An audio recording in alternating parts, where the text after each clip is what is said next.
Hi there. I want to welcome you back to our second session on the first letter of John. Last week, we talked about walking in the light. John told us that God is light, that walking in the light means living honestly before Him and one another.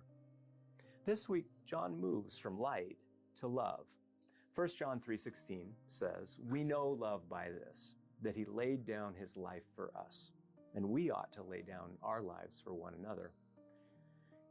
John doesn't define love as a feeling. He defines it as action. And the shift really matters. And let's walk through 3 questions that your group will explore together in just a few minutes. John defined love as action, not feeling. Why do you think that mattered for his community?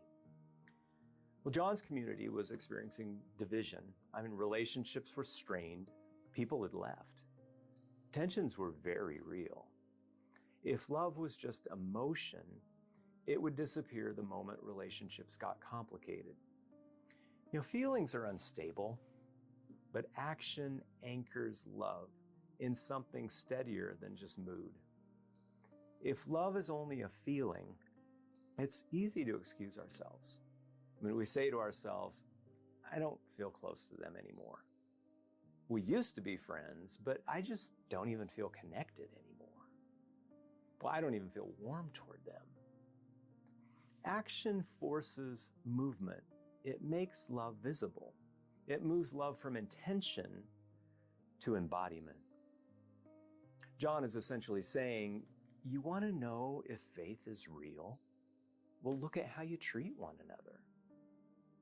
Number 2, where is love the hardest to practice in real life? It's usually not dramatic. It's daily.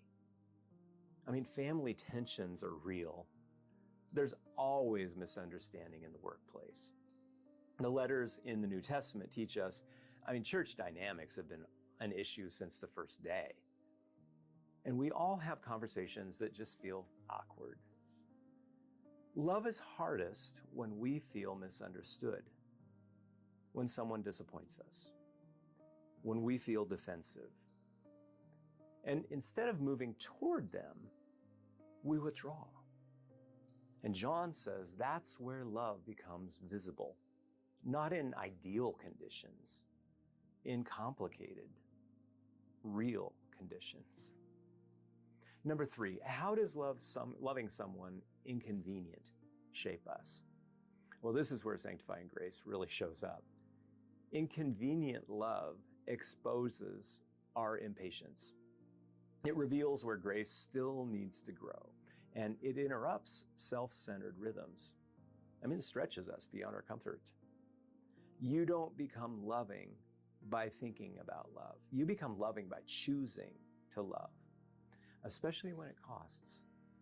And that cost might not be dramatic. It might cost you pride. It might cost you time. It might cost you comfort. It might cost you initiating a conversation that you would rather avoid.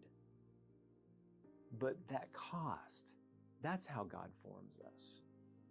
So this week we're focusing on sanctifying grace. Sanctifying grace means God forms us over time, and the Holy Spirit molds us, changes our heart to act more and more like the heart of Jesus.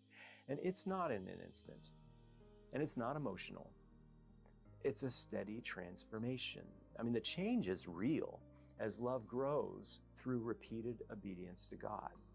We become loving as we practice love, not by talking about it and not by admiring it, but by doing it. Now, at Hillspring, we say we will become more like Jesus through the work of the Holy Spirit as we connect with the people God has put in our lives, as we develop meaningful relationships, and as we change the world for good. And this week, the focus is on connecting with the people God has put in our lives. Love requires connection. You can't love from a distance.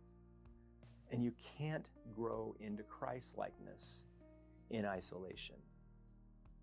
Sanctifying grace works through relationships. So this week, I want to invite you to work on connecting by experiencing one costly act of love.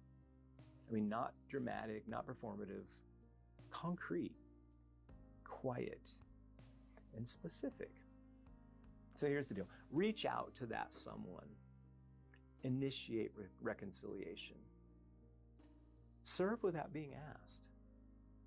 Give time to someone that you've overlooked. Maybe reach out to someone you've avoided. The point is, let it cost you something. Because when love costs you, grace forms you. Now, as you have your conversations in your group, talk honestly about this. Where is love stretching you right now?